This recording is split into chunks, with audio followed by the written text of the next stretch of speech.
The Old Curiosity Shop tells the story of Nell Trent, a beautiful and virtuous young girl of, not quite 14.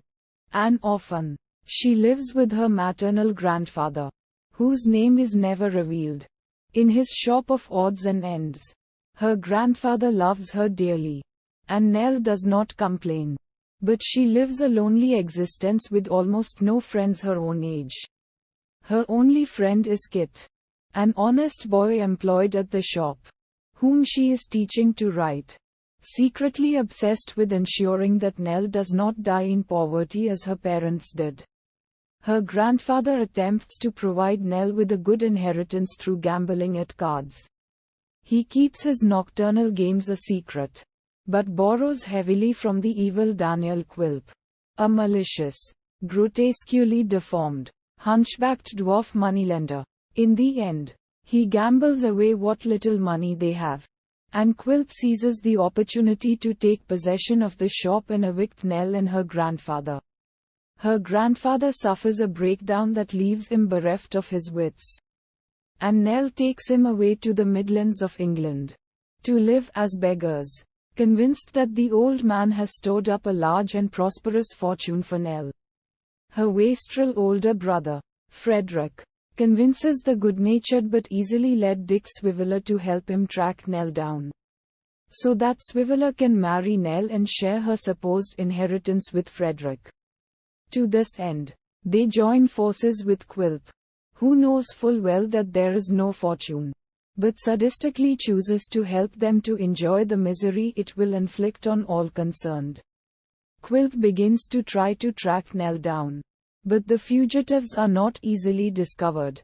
To keep Dick Swiveller under his eye, Quilp arranges for him to be taken as a clerk by Quilp's lawyer, Mr. Brass.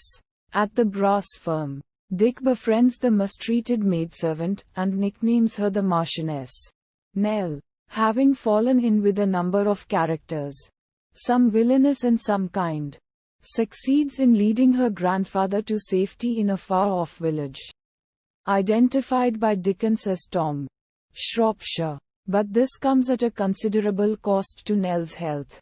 Meanwhile, Kit, having lost his job at the Curiosity Shop, has found new employment with the kind Mr. and Mrs. Garland.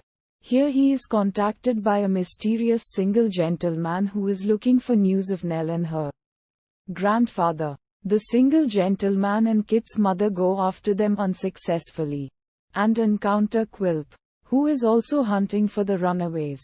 Quilp forms a grudge against Kit and has him framed as a thief. Kit is sentenced to transportation. However, Dick Swiveller proves Kit's innocence with the help of his friend the Marchioness. Quilp is hunted down and dies trying to escape his pursuers. At the same time, a coincidence leads Mr. Garland to knowledge of Nell's whereabouts, and he, Kit, and the single gentleman, who turns out to be the younger brother of Nell's grandfather, go to find her. Sadly, by the time they arrive, Nell has died as a result of her arduous journey. Her grandfather, already mentally infirm, refuses to admit she is dead and sits every day by her grave waiting for her to come back until, a few months later, he dies himself.